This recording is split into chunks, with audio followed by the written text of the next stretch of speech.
Hello friends, welcome to another new session of history from class 10th under the topic of the age of industrialization। आज हम जहां पर बात करने वाले हैं कि किस प्रकार से भारत में फैक्ट्रीज का आवागमन होता है। इसको समझने से पहले हम एक बात समझें कि हमने पिछली क्लासेस में समझा था कि वर्ल्ड वॉर के समय अचानक से जो अमेरिका से आने वाला कॉटन था वो उसका जो सप्लाई थी ब्रिटेन के अंदर वो डिसरप्ट हो गई थी और इसकी वजह से जो कॉटन के प्राइसेस थे वो बहुत ऊपर बढ़ गए थे।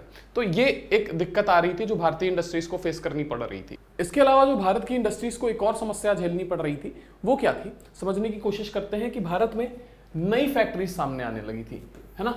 जिस प्रकार से फैक्ट्रीज सेटअप हो रही थी इंग्लैंड के अंदर, वहां पर इंडस्ट्रियलाइजेशन तेजी से बढ़ रहा था। इंडस्ट्रियलाइजेशन का मतलब है मॉडर्न इंडस्ट्रियलाइजेशन, फैक्ट्रीज का लगना, जहां पर मशीन मेड गुड्स सामने आ रहा था। तो इस तरीके की इंडस्ट्री भारत में भी सेटअप हो रही थी, है ना, क्योंकि वर्ल्ड वॉर में जो डिमांड बढ़ रही थी धीरे धीरे ब्रिटेन के अंदर भारत में कॉटन के कपड़ों की, वो डिमांड बहुत ज्यादा थी, है ना, क्योंकि सैनिकों के लिए कपड़े चाहिए थे, जो यूनिफॉर्म के लिए कपड़ा चाहिए था। तो इस वजह से बहुत ज्यादा डिमांड बढ़ रही थी और उस डिमांड को पूरा करने के लिए इंडस्ट्रीज का होना बहुत जरूरी था, क्योंकि मास स्केल पर प्रोडक्शन चाहिए था। तो इस वजह से हम देखते हैं कि भारत में जो इंडस्ट्रीज थी वो सामने आने लगी। और जब भारत में इंडस्ट्रीज सामने आएंगी तो जाहिर सी बात है कि पहले से ही सफर कर रही जो हैंडलूम इंडस्ट्रीज हैं, जो हथकरघा उद्योग है, जहां हाथ से कपड़े बनाए जाते हैं, कॉटन टेक्सटाइल बनाया जाता है, वो इंडस्ट्री तो सफर करने ही वाली थी। स्थिति देखते हैं, स्थिति ये हुई कि पहली कॉटन मिल भारत के अंदर 1854 में सेटअप कर दी गई। कहां? बॉम्बे में। देखो, इसी साल, इसके एक साल पहले ट्रेन जो थी उनके लिए रेलवे ट्रैक भारत में बिछाने शुरू कर दिए गए थे और इसके बाद में हम देखते हैं 1854 में ही पहली ट्रेन चली। तो ट्रेन और इंडस्ट्रीज का क्या रिलेशन है, मैंने तुम्हें समझाया कि भाई जो ट्रांसपोर्टेशन है उसके लिए ट्रेन का यूज किया जाता है। और इसीलिए हम देखते हैं कि 1854 यानी 1854 के अंदर ही जो पहली कॉटन मिल है देश के अंदर वो बॉम्बे में सेटअप कर दी गई, ठीक है। लेकिन यहां पर प्रोडक्शन तुरंत शुरू नहीं हो पाया। इंडस्ट्री सेटअप करने के बाद उसका ऑर्गेनाइजेशन और स्ट्रक्चरिंग करने में लगभग 2 साल लग गए और हम देखते हैं कि फिर 1856 में प्रोडक्शन इस इंडस्ट्री में शुरू हो गया, ठीक है। 1862 आते आते 4 मिल्स हो चुकी थी इंडिया के अंदर, ठीक।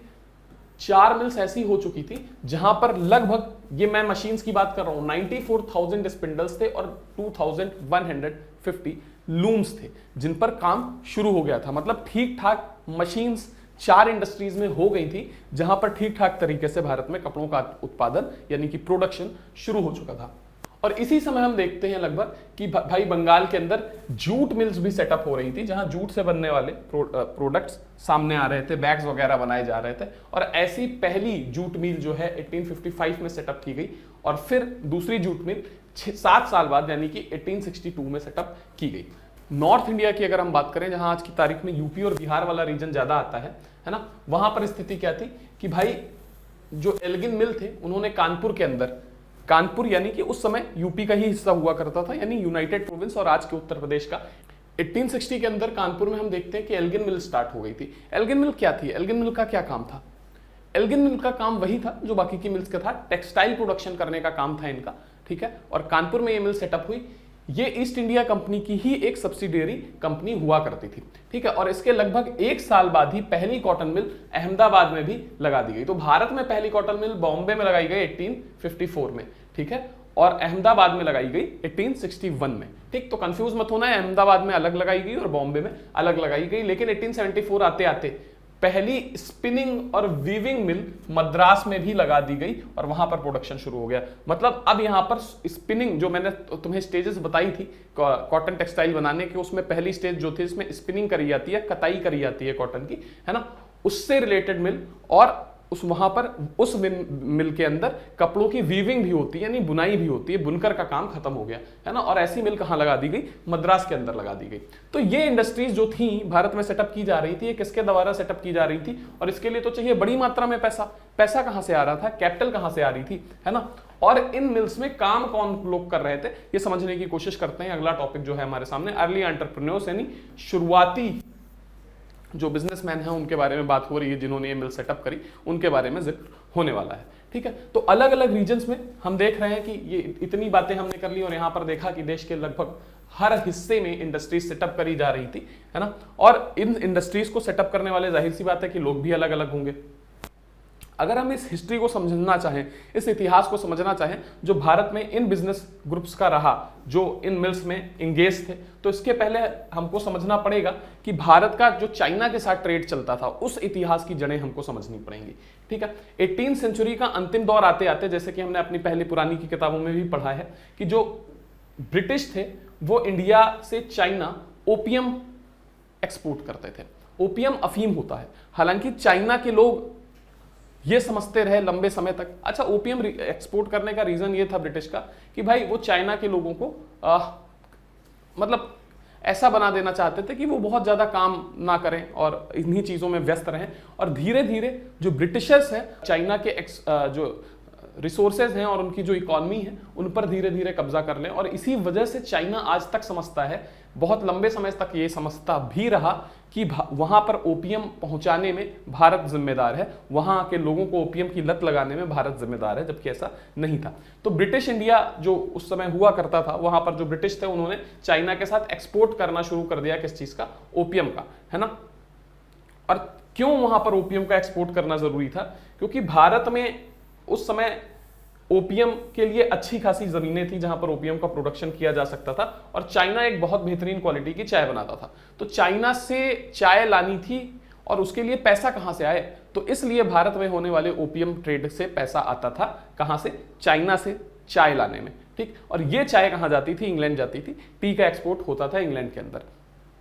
कई सारे इंडियंस जो थे इस ट्रेड से धीरे धीरे पैसा कमाने लगे। क्यों? क्योंकि वो भी इन्वॉल्व होने लगे इस ट्रेड में, और एक तरीके से हम कहेंगे कि जूनियर प्लेयर्स बनते गए इस पूरे ट्रेड के, है ना, उनकी इन्वॉल्वमेंट के साथ। क्यों? अब देखो, इस ट्रेड के लिए कई बार छोटा छोटा फाइनेंस वो प्रोवाइड करते थे। कुछ भारतीय जिनके पास ठीक ठाक पैसा होता था, थोड़ा थोड़ा फाइनेंस, थोड़ा थोड़ा पैसा दे देते थे, है ना। क्यों? क्योंकि इंग्लिश ईस्ट इंडिया कंपनी को भी ऐसे फाइनेंस की जरूरत पड़ती थी, इन्वेस्टमेंट की जरूरत पड़ती थी, तो वो ये लोग करते थे। इसके अलावा सप्लाईज जो हैं उनको लेके आना, है ना, चाइना से सप्लाई लेके आना, फिर शिपिंग कंसाइनमेंट्स को डिलीवर करना, माने कि भाई चाइना से जो शिप्स जा रहे हैं कहां पर? ब्रिटेन में, उन शिप्स में से कई सारे शिप्स इन भारतीयों के भी होते थे।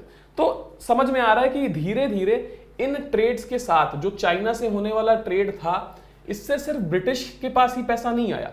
ठीक है, इससे कई सारे भारतीय ऐसे थे और कुछ लोकल बिजनेसमैन थे या कई छोटे मोटे इंग्लिश बिजनेसमैन थे, वो भी धीरे धीरे अमीर होना शुरू हुए, उनके पास पैसा आना शुरू हुआ।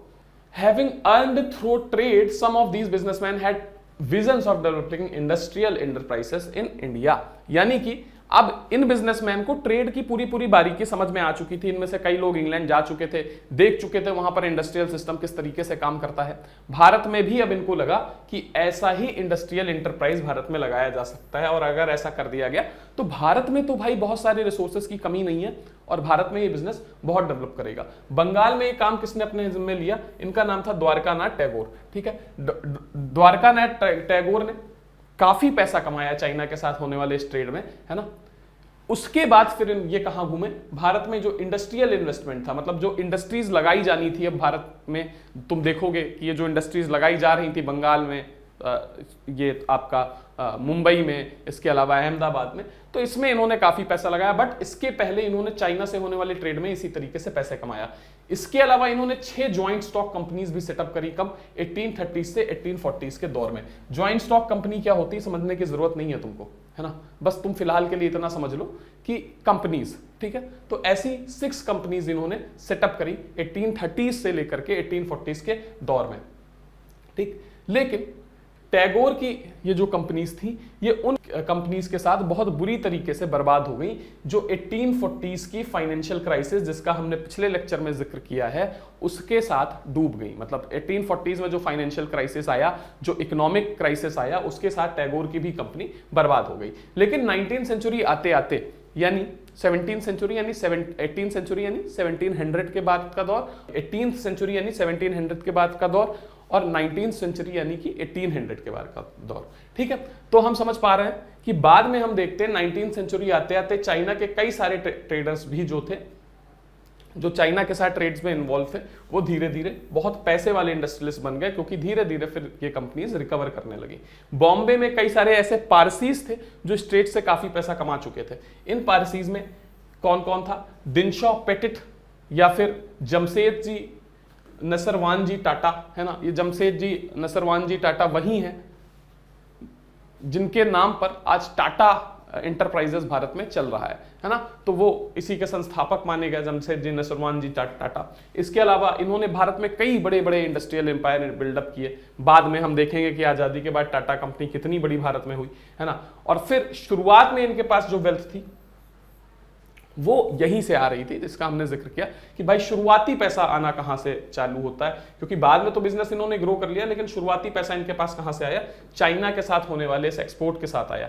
ठीक है, थोड़ा बहुत पैसा, और थोड़ा बहुत पैसा इनके पास कहां से आया कि भाई चाइना से जो कॉटन शिपमेंट एक्सपोर्ट कर देते थे, या भारत से जो कॉटन शिपमेंट एक्सपोर्ट कर देते थे इंग्लैंड तक, मेन इनका शिपमेंट का काम था। तो चाइना से टी एक्सपोर्ट कर देते थे इंग्लैंड में, और भारत से कॉटन शिपमेंट एक्सपोर्ट कर देते थे इंग्लैंड। तो उससे इन्होंने काफी पैसा कमाया। इसके अलावा सेठ हुकुमचंद मारवाड़ी भी थे, है ना, ये एक मारवाड़ी बिजनेसमैन थे। मारवाड़ी बिजनेसमैन, राजस्थान की मारवाड़ी फैमिली होती है ना, राजस्थान से बिलोंग करती हैं। इन्होंने धीरे धीरे भारत में पहली जूट मिल सेटअप करी, कब, कलकत्ता के अंदर 1917 में। यानी ऊपर जिस जूट मिल का हमने सेटअप होने का जिक्र किया था, जो भारत की पहली जूट मिल बंगाल में सेटअप हुई थी, उसको हुकुमचंद ने ही सेटअप करवाया था, है ना। इसके अलावा इन्होंने चाइना के साथ भी काफी ट्रेड किया, उस ट्रेड से भी इन्होंने काफी पैसा कमाया।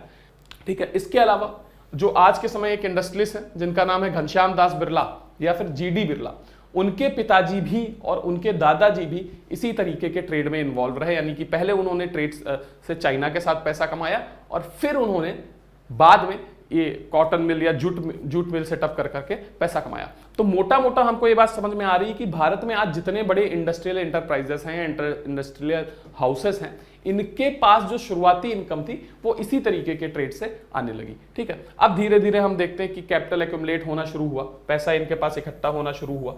कैसे, कई सारे दूसरे ट्रेड नेटवर्क्स थे, वहां से पैसा इकट्ठा होना शुरू हुआ, है ना।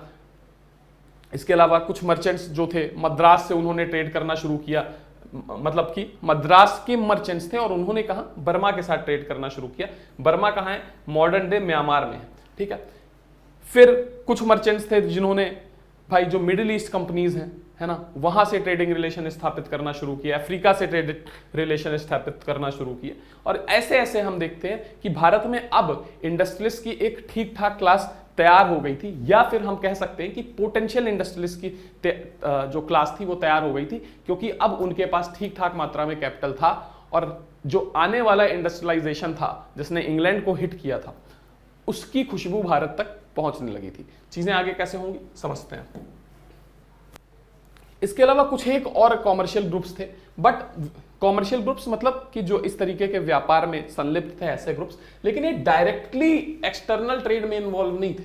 डायरेक्टली एक्सटर्नल ट्रेड में इन्वॉल्व नहीं था, क्या मतलब है कि यानी कि सीधे चाइना के साथ शिपमेंट पहुंचा रहे हैं इंग्लैंड, या फिर भारत से शिपमेंट पहुंचा रहे हैं इंग्लैंड, तो माने कि जो ये पैसा कमा रहे हैं ये बाहर से होने वाले ट्रेड की बदौलत ही कमा रहे हैं, नहीं।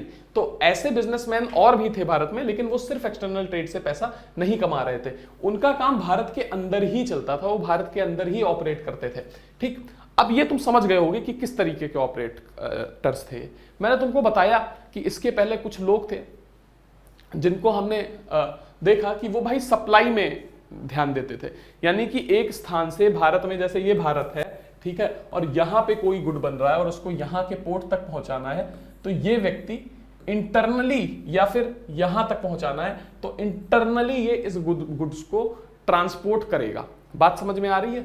ठीक है, तो ये व्यक्ति इंटरनली दोनों इस गुड्स को ट्रांसपोर्ट करेंगे, और यही लोग जो हैं ये भारत में इंटरनल सप्लाई का काम देखेंगे। तो यानी कि ये एक्सटर्नल ट्रेड नहीं कर रहे हैं। इसके अलावा ये जो छोटे मोटे लोग हैं, छोटे मोटे बुनकर्स हैं, छोटे मोटे का मीन्स मतलब कि एवरेज साइज में जो बुनकर हैं, जो किसान हैं, कई बार ऐसे किसान भी जो दूसरे लोगों को एम्प्लॉयमेंट देते हैं अपनी फील्ड में, तो उनको कई बार लोन की जरूरत होती है, या ये छोटे मोटे जो बिजनेसमैन हैं उनको लोन की जरूरत होती है अपना बिजनेस बढ़ाने के लिए, तो उनको लोन वगैरह देने का काम, यानी बैंकिंग फंक्शंस ये लोग करते थे।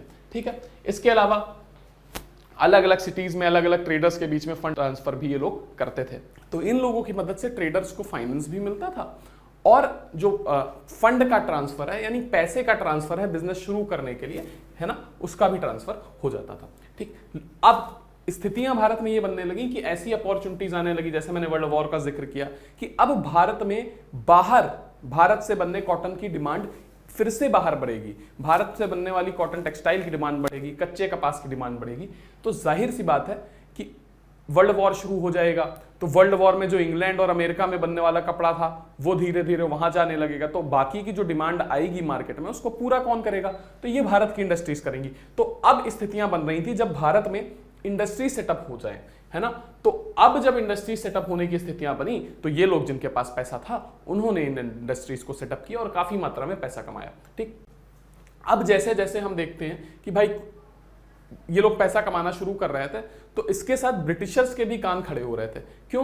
क्योंकि भाई ब्रिटिशर्स भारत में पैसा कमाना चाहते थे, वो भी तो इसीलिए आए थे ना, व्यापार करने ही भारत में आए थे। लेकिन जब वो देखेंगे कि कंपटीशन देने के लिए नए लोग यहाँ खड़े हो रहे हैं तो वो क्या करेंगे, इस ट्रेड को कंट्रोल करने की कोशिश करेंगे और धीरे धीरे अपना जो कंट्रोल है ना, भारत के ऊपर, भारत के ट्रेड के ऊपर वो टाइट करने लगेंगे। जो भारत के मर्चेंट्स हैं उनके काम करने में, उनके काम करने के तरीकों में बहुत ज़्यादा स्पेस उनको नहीं मिलेगा। स्पेस नहीं मिलेगा मतलब बहुत फ्रीडम नहीं मिलेगी। वो जिस तरीके से ये ब्रिटिश गवर्नमेंट रेगुलेशंस बनाएगी ट्रेड को लेकर के, कंट्रोल करेगी, उसी हिसाब से ये अपना कामकाज करेंगे। इंडिपेंडेंट होकर के फ्री रूप से ये लोग कामकाज अपना कर नहीं पाएंगे। जैसे कि इसमें किस तरीके के रेगुलेशंस की मैं बात कर रहा हूं, तो सबसे पहली चीज कि इनको यूरोपियन मैन्युफैक्चर्ड गुड में ट्रेड करने से मना कर दिया जाएगा। यानी कि यूरोप में जो सामान बन रहा है उसकी ट्रेडिंग ये लोग नहीं कर पाएंगे। ठीक, और ज्यादातर इनको सिर्फ रॉ मटेरियल एक्सपोर्ट करने के लिए मजबूर किया जाएगा। जब तक वॉर चलेगा तब तक तो भाई इनके कपड़े बिकेंगे, लेकिन वॉर चलने के बाद इनको भी मजबूर किया जाएगा कि ये रॉ मटेरियल, ठीक है, और इसके अलावा फूड ग्रेन्स को ही या खाद्य वस्तुओं को ही एक्सपोर्ट करें। क्यों? क्योंकि बाकी की चीजें तो भाई ब्रिटेन भी बना रहा था ना, ब्रिटेन के व्यापारी भी बना रहे थे ना, तो उनको नुकसान नहीं हो जाता। अब इन चीजों में क्या था, जैसे रॉ कॉटन, भाई कच्चा कपास बेचो लेकिन फिनिश गुड मत बेचो। इसके अलावा अफीम, फिर इसके अलावा गेहूं, व्हीट, या फिर इंडिगो, या फिर नील, है ना। तो ये चीजें जिस तरीके से ब्रिटिशर्स को जिस रेशियो में, जिस प्रपोर्शन में जब रिक्वायर होती थी तब यही चीजें एक्सपोर्ट करने को और उगाने को मजबूर किया जाता था।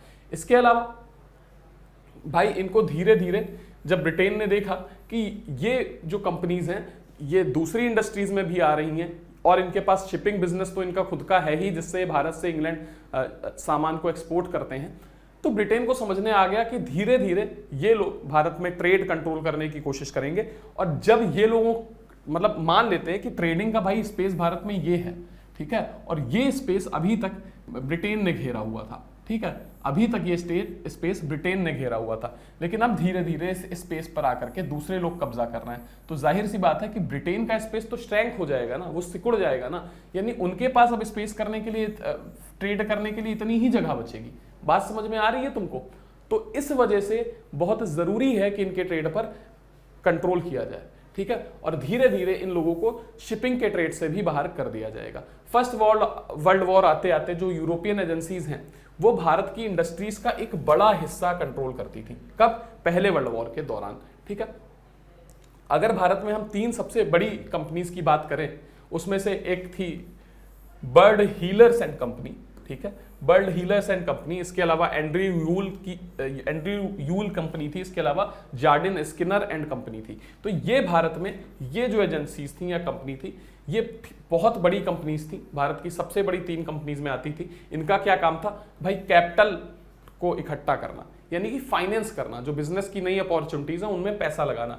इसके अलावा जॉइंट स्टॉक कंपनीज को सेटअप करना, ठीक है, और उनका मैनेजमेंट का काम देखना। तो इस तरीके की जिम्मेदारियां थी। ज्यादातर अगर एग्जांपल हमको दिखाई देते हैं जहां पर इंडियन फैक्ट्रीज ने कैपिटल प्रोवाइड किया, और जबकि यूरोपियन कंपनीज का काम क्या रहा? यूरोपियन कंपनीज का काम यह रहा कि उन्होंने सारे इन्वेस्टमेंट किए और बिजनेस डिसीजंस लिए, है ना, कि जो इंपॉर्टेंट डिसीजंस हैं बिजनेस से रिलेटेड कि क्या होगा, वो सारे डिसीजंस जो यूरोपियन कंपनीज थी, उन यूरोपियन एजेंसीज थी, उन्होंने अपने हाथ में रखे।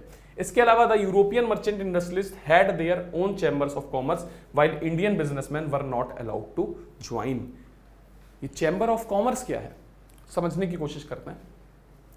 देखो, कई बार क्या होता है कि कई सारे लोग मिलके अपने इंटरेस्ट की रक्षा के लिए, अपने हितों की रक्षा के लिए अपनी बात सरकार तक पहुंचाने के लिए क्या बनाते हैं, ग्रुप्स बनाते हैं। जैसे ऑटो वाले कई बार अपना यूनियन बना लेते हैं, ठीक है, तो उस यूनियन में क्या होता है कि जब ऑटो वालों को कोई प्रॉब्लम होती है तो सब लोग एक साथ खड़े हो जाते हैं, अपनी बात सरकार तक पहुंचाते हैं, संघर्ष करते हैं किसी सरकार की पॉलिसी के खिलाफ। मान लो सीएनजी के प्राइस बहुत बढ़ गए तो सारे ऑटो वाले यूनियन वाले होंगे जो हड़ताल कर देंगे, है ना। तो इसी तरीके से कई सारे बिजनेसमैन मिलके, ताकि सरकार उनके इंटरेस्ट में पॉलिसी बनाए, उनकी बातें भी सुने, इसके लिए चैम्बर ऑफ कॉमर्स बनाते हैं। तो ऐसा ही चैम्बर ऑफ कॉमर्स भारत में हुआ करता था, लेकिन उस चैम्बर कॉमर्स में सिर्फ जो यूरोपियन बिजनेसमैन थे वही अलाउ थे, और भारतीय बिजनेसमैन को अलाउ नहीं किया गया था कि वो इन चैम्बर्स ऑफ कॉमर्स को ज्वाइन कर पाए।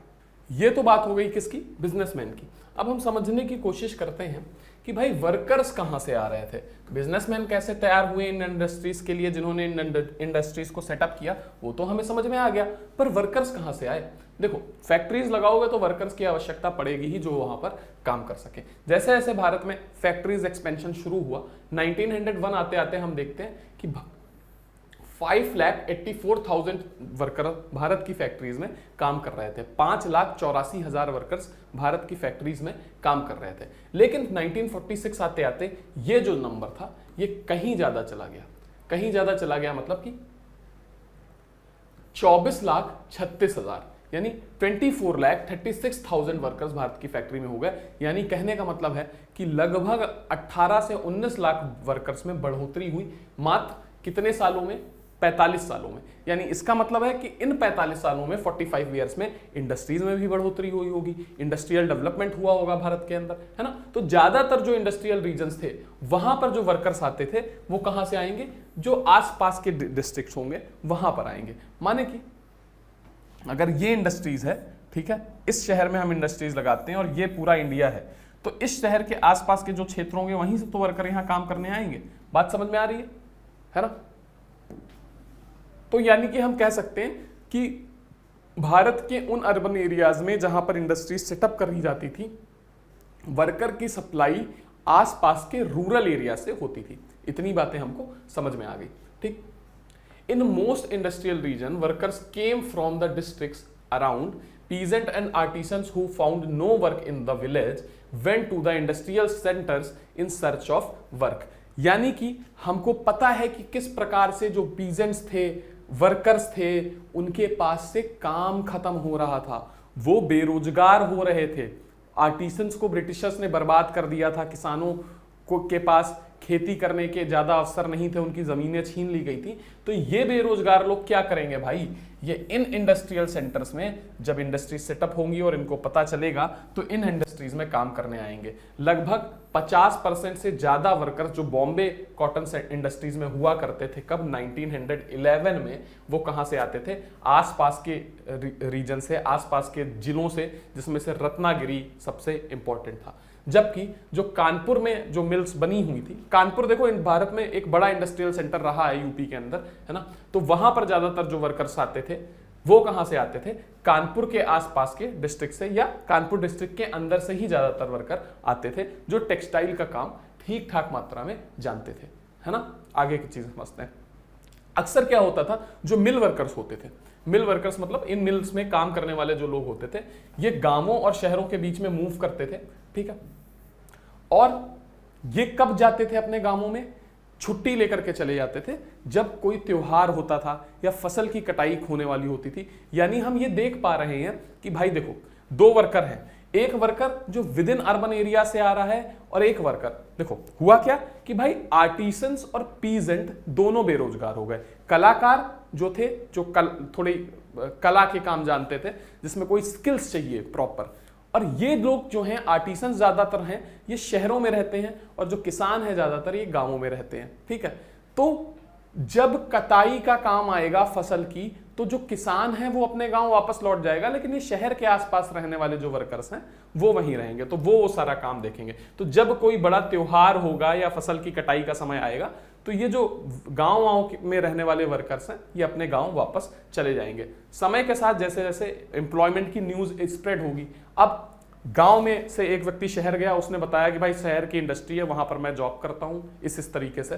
तो ये खबर जब वो आएगा गांव में किसी त्योहार के समय, तो तो वो अपने गांव के लोगों को बताएगा, तो वर्कर्स और ज्यादा मात्रा में कहां जाएंगे, इसी काम की तलाश में, इसी आशा में कि भाई शहर जा करके उन फैक्ट्रीज में या मिल्स के अंदर हमको जॉब मिल जाए। इसमें सबसे इंपॉर्टेंट क्या है भाई, यूनाइटेड प्रोविंस यानी यूपी से सबसे ज्यादा वर्कर एग्जांपल के तौर पर हम देखते हैं कि बॉम्बे की जो टेक्सटाइल मिल्स हैं, है ना, बॉम्बे की जो कॉटन टेक्सटाइल इंडस्ट्रीज हैं वहां पर काम की तलाश में जा रहे हैं, या फिर जो कलकत्ता में स्थापित जूट मिल्स हैं वहां पर काम की तलाश में जा रहे हैं। इतनी बातें हमको ध्यान रखनी है।